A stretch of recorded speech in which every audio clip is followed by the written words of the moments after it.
today we're just having candid conversations. We're in Miami. I don't think you all know each other. Do you all know each other? Nah, never met before. Well, what we do is this. We talk about impact. We talk about how do we get to this point. We try to give a resource that might help the next person coming behind us.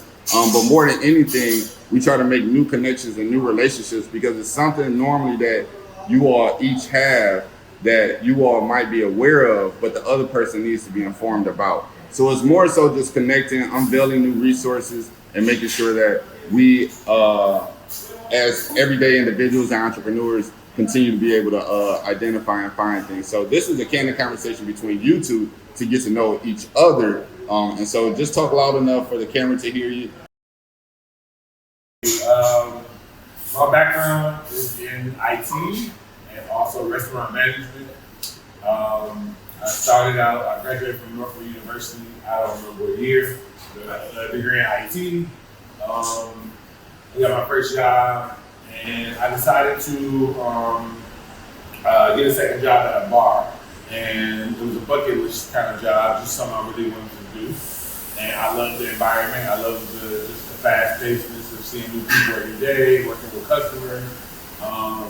So eventually I became the general manager of that bar. And then kind of got into restaurant management. And now I am here where I am now. I manage a general manager of a small restaurant in Miami Beach, helping to get off the ground and establish the customer base and build it from there. All right, so I'm Marvel Bishop, originally from New York. Came here in 2009 in Miami. I have over a decade experience of nightlife as well.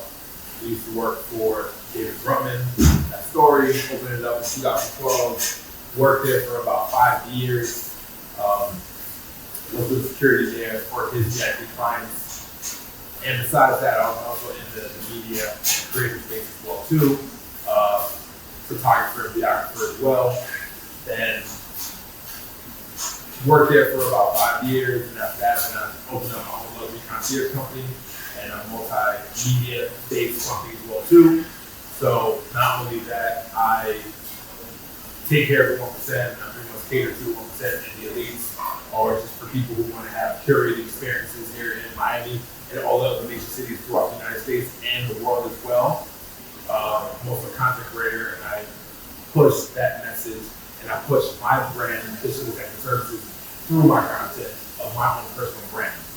So have other ventures as well, other investments, but I think they're going to know that right now. And yeah, that's it. I mean, I've been here since 2009, been here for 14 years, just building, making, different connections, different relationships as well, seeing how I can definitely build value to other people, see how people can build value to me, more so to sit here and helping people out as well. But now I'm actually in the space of just accepting help as well and see how people can help me. So, yeah, I mean, that's pretty much it. We're both in hospitality and tourism. I mean, I'm more into nightlife and experiences. Mm-hmm. You are in a managerial space when it comes to restaurants. Mm-hmm. So I just wanted to kind of get to know your experience as far as what you deal with on a day-to-day basis, how it is to run a company like this. So day to day, because we're so small right now and we're building on the ground, I am a part of the employee staff of the Mixed Museum. Okay. So until we really get to a chance to really build like we want to and get the client base like we want to, I am in the trenches with the staff. Sure. On a good day, as far as if I were doing the job that I would like to, would be it's just managing, making sure that, we have the staff, the food, marketing, just making sure overall the restaurant is operational for when the customers do come. It's a person there to take the order, there's a system there to put the order in, it's a kitchen person there, food that they can make sure everything's operational from beginning to end. And that we meet all the rules and regulations as far as the city is concerned. We don't, have any issues with police and things like that. So that would be the job that kind of applied for it to be. to be more frank. Now, since I'm in the trenches, I have to do both. I have to really be one of the employees as far as the cashier, the hostess, but also do the managerial stuff as well. So just trying to get it off the ground so that I can move into my managerial role a little bit more. We're getting there. It's just kind of difficult coming from a different state to build a client base here. Our location is kind of off the grid, and we're just new to the area. So we're having a difficult time just building off that customer base and getting the customers in the building. That answers your question. My question for you is, how did you get into the nightlife? Like, what was that first meeting? Because a lot of people would like to work for some of these big companies, some of these big clubs down here, and meet some of these, multi-billionaire, billionaire guys. How did you get that connection to the, per se, in crowd? So how did I start working at Story, or how did I? Both. Okay, so how I started working at Story is when I was at FIU, I wanted to get more money. I was a student, I was a photographer as well, so that wasn't really making ends meet. And I actually called one of my guys that was going to FIU at the time. I told him, hey, listen, I'm broke. I need a freaking job. So what can you do? Because I know he was actually one of the head bodyguards or / head security guards for MMG at the time. So Group Hospitality now. Back then it was Miami Marketing. Okay. That ran Story, that ran Story, that ran Live. And he used to be one of the main security guards, or one of the main, not security guard, but he used to take care of the main VIPs. So he told me, hey, Story is opening up in December 26th. As for my two guys, Jay Pink and Patrick Fleming, they were running security. So I ran over there. They saw me. I'm 6'11", by the way, and they just hired me. Right. Yeah. They hired me, and then after that, I actually was working at the DJ booth at the time, and not the main floor. So me working at the DJ booth got me to meet all the celebrities. Right. All the celebrities, all the VIP guys. I met Daniel Ross's grandson. I met Chris Pacello, the Momos, the JoJo. I met David Ruffin as well too. Sarah. Right place, right time. Literally, yeah. And I Michael Bay, it's a whole bunch of people that I met, and that's when I just started fostering nourishing relationships. And then 5 years later, took that chance to quit and do my own thing. I actually started a private security company first.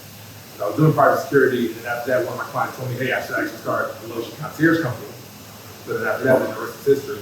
And then now, it's honestly what I do all day is just go out, have meetings, just the people who spend tons of money with me, just managing and just nurturing those relationships, making sure that it's intact, and making sure that I'm always trying to build value to them, and see how else I can actually be of service to them other than just them spending $50,000 at a table.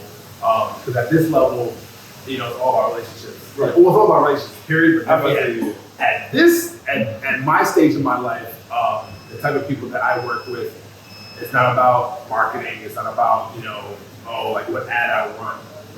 Wealthy people refer wealthy people. Okay. So that's literally what I do all day. Other than I run 3 other companies as well, but my main company, Bishop Executive Services, I'm the relationship massager. I got a second part to the question. I'm really honestly interested in. Okay, cool. All right, so one thing that you said a couple key things, but one thing that kind of piqued my interest is I know I'm a cool guy, I'm a good guy. I was raised in Detroit, good family background or whatever. But I agree with you that relationships can take you places. But with me coming from Detroit to Miami, I feel like a small fry to these billionaires. I live 28 in Pine Tree, $10, $20 million mansions, Rolls Royces going around every corner. And I want to try to nurture those and build relationships. but I kind of don't know where to start. Okay. First of all, that's number one. And number two, after working 60 hours, I don't have the time. Or the energy. Everything. So a lot of times it's like, I got you. you know, it's a couple of people that I know from Detroit that come down that are wealthy and know people that build relationships down here. I sometimes hang out with them or, you know, do things with them, but it's hard. I'm not dumb, for example. Like, I know, like, I can go a similar route. I can get a job at security because people have stopped me around here, tall, big guy, you know, security, and that way you inch your way into a place. Not saying that was your journey a little bit, but that wasn't your goal, if that makes any difference. It happened the same way for me. I became a server at a bar, met some owners of some restaurants and some clubs, and that kind of just started me on my restaurant kind of training. The owner of this restaurant was the owner of the last restaurant where I started at being a server. But, like, I don't know how to, in a business fashion, nurture a relationship, create and nurture a relationship. So I see you at Swan, for example. You are in the corner, you do whatever, and I'm doing whatever. I go get me a drink. How do I create and nurture that relationship with you to build with you? Okay, if I'm just a random person. Just a random person, but I'm here doing the city trying to build relationships. So trying to open those doors is similar to you. So I'm a person where, like, I don't necessarily work harder, I work smarter. Okay. So being in those type of, like, settings is definitely, like, the first part.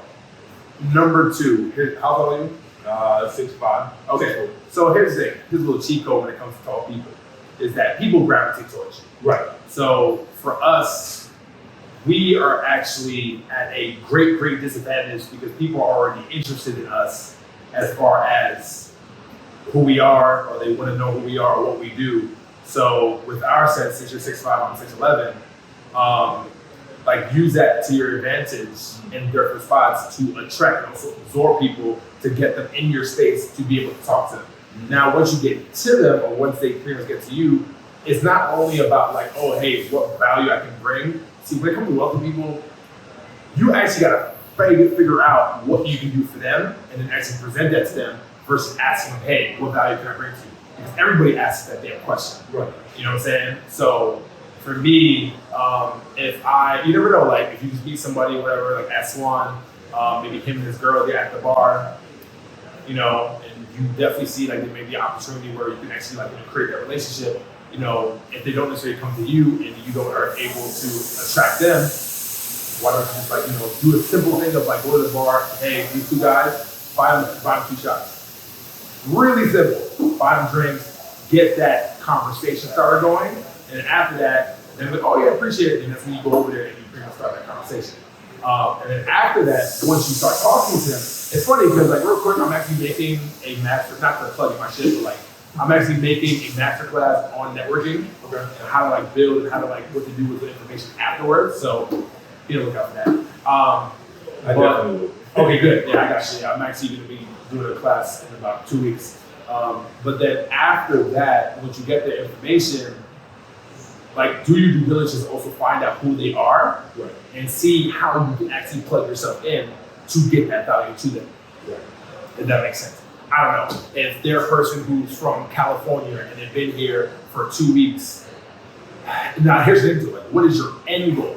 Like, what do you want to do as a person? Like, do you want to create your own concierge company? Do you want to create your own? Like, you have to ask yourself that question as well too, because you kind of need to reverse engineer what you want to do. But all right, you know what? I want to meet these people. I want to create this relationship. But why? Right.